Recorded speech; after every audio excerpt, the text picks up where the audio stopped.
ದರೋಡೆ gang rape ಆರೋಪಿ ಕಾಲಿಗೆ ಪೊಲೀಸರು ಗುಂಡೇಟು ನೀಡಿದ ಘಟನೆ ಬೆಳಗಾವಿ ಜಿಲ್ಲೆಯ ಕಿತ್ತೂರು ಪಟ್ಟಣದ ಹೊರವಲಯದಲ್ಲಿ ಶನಿವಾರ ನಸುಕಿನ ಜಾವ ನಡೆದಿದೆ. ಆರೋಪಿ ರಮೇಶ್ ಕಿಲಾರ್ಗೆ ಬೆಳಗಿನ ಜಾವ 6 ಗಂಟೆಗೆ ಆರೋಪಿಯನ್ನ ಬಂಧಿಸಲು ಹೋದಾಗ ಈ ಘಟನೆ ನಡೆದಿದೆ. ಪೊಲೀಸ್ ಪ್ರದೇಶ್ ಶರೀಫ್ ದಪ್ಪೇದಾರ್ಗೆ ಚಾಕು ಇರಿದು ಪರಾರಿಯಾಗಿರುವ ವೇಳೆ ಗಾಳಿಯಲ್ಲಿ ಗುಂಡು ಹಾರಿಸಿ ಪಿಎಸ್ಐ ಪ್ರವೀಣ್ ಗಂಗೋಳಿ ಎಚ್ಚರಿಕೆ ನೀಡಿದರೂ ದಾಳಿ ಮಾಡಿ ತಪ್ಪಿಸಿಕೊಳ್ಳಲು ಪ್ರಯತ್ನ ನಡೆದ ಹಿನ್ನೆಲೆಯಲ್ಲಿ ಆರೋಪಿ ಕಾಲಿಗೆ ಗುಂಡೇಟು ನೀಡಿದ್ದಾರೆ. ಡಕಾಯಿತಿ, ದರೋಡೆ, ಸಾಮೂಹಿಕ ಅತ್ಯಾಚಾರ, ಅಕ್ರಮ ಶಸ್ತ್ರಾಸ್ತ್ರ ಸೇರಿ ಹಲವು ಪ್ರಕರಣದಲ್ಲಿ ಭಾಗಿಯಾಗಿದ್ದ ಆರೋಪಿಗೆ ಗುಂಡಿನ ಏಟು ನೀಡಿದ್ದಾರೆ. ಗಾಯಗೊಂಡ ಆರೋಪಿಯನ್ನ ಬೆಳಗಾವಿ ಬಿಮ್ಸ್ ಆಸ್ಪತ್ರೆಗೆ ರವಾನೆ ಮಾಡಲಾಗಿದೆ. ಕಿತ್ತೂರು ಪೊಲೀಸ್ ಠಾಣೆ ವ್ಯಾಪ್ತಿಯಲ್ಲಿ ಘಟನೆ ನಡೆದಿದೆ.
ಒಂದಾಗಿದೆ, ಎರಡಾಗಿದೆ, ಮೂರಾಗಿದೆ,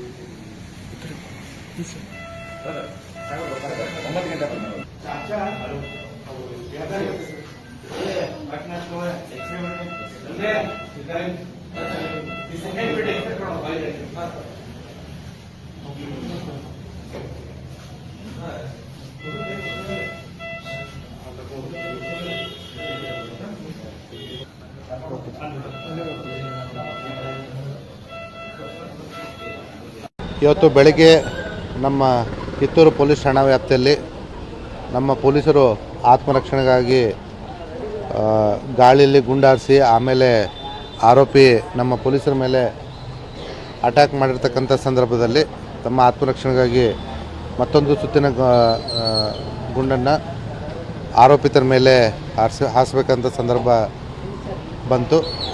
ಹಾಗಾಗಿ ಆರೋಪಿಯನ್ನು ಹಿಡಿಬೇಕಾದಂಥ ಸಂದರ್ಭದಲ್ಲಿ ಆರೋಪಿತ ನಮ್ಮ ಕಾನ್ಸ್ಟೇಬಲ್ ದಫೇದಾರ್ ಹಾಗೂ ಇನ್ನಿತರ ಸಿಬ್ಬಂದಿಗಳು ಅದೃಶ್ಯಪ್ಪ, ನಿಂಗರಾಜು ಮತ್ತು ನಮ್ಮ PSI ಪ್ರವೀಣ್ ಗಂಗೋಳು ಮತ್ತು ಅವ್ರ ಜೊತೆದಂಥ ಇನ್ನೊಬ್ಬ PSI ರೀತಿ ಇವ್ರ ಮೇಲೆ ಅಟ್ಯಾಕ್ ಮಾಡ್ತಿರ್ಬೇಕಾದ್ರೆ ನಮ್ಮ ಪೊಲೀಸರು ಆತ್ಮರಕ್ಷಣೆಗಾಗಿ ಅವನ ಮೇಲೆ ಗುಂಡಿನ ದಾಳಿಯನ್ನು ಮಾಡಿ ಅವನ್ನ ವಶಕ್ಕೆ ಪಡೆದುಕೊಂಡಿದ್ದಾರೆ. ಈಗಾಗಲೇ ನಮ್ಮ ಗಾಯಗೊಂಡಿರ್ತಕ್ಕಂಥ ಪೊಲೀಸರು ಮತ್ತು ಆರೋಪಿತನನ್ನು ನಾವು ಹೆಚ್ಚಿನ ಚಿಕಿತ್ಸೆಗೆ ಜಿಲ್ಲಾ ಆಸ್ಪತ್ರೆ ಅಂತ ಬಿಮ್ಸ್ಗೆ ಸೇರಿಸಿದ್ದೀವಿ. ಈ ಆರೋಪಿತ ಕಳೆದ ವಾರ ಒಂದು ತಂಡವನ್ನು ಕಟ್ಟಿಕೊಂಡು ನಮ್ಮ ಕಿತ್ತೂರು ಪೊಲೀಸ್ ಠಾಣಾ ವ್ಯಾಪ್ತಿಯ MK ಹುಬ್ಳಿಯಲ್ಲಿ ಒಂದು ಚೈನ್ ಸ್ನ್ಯಾಚಿಂಗ್ ಮಾಡಿದರು.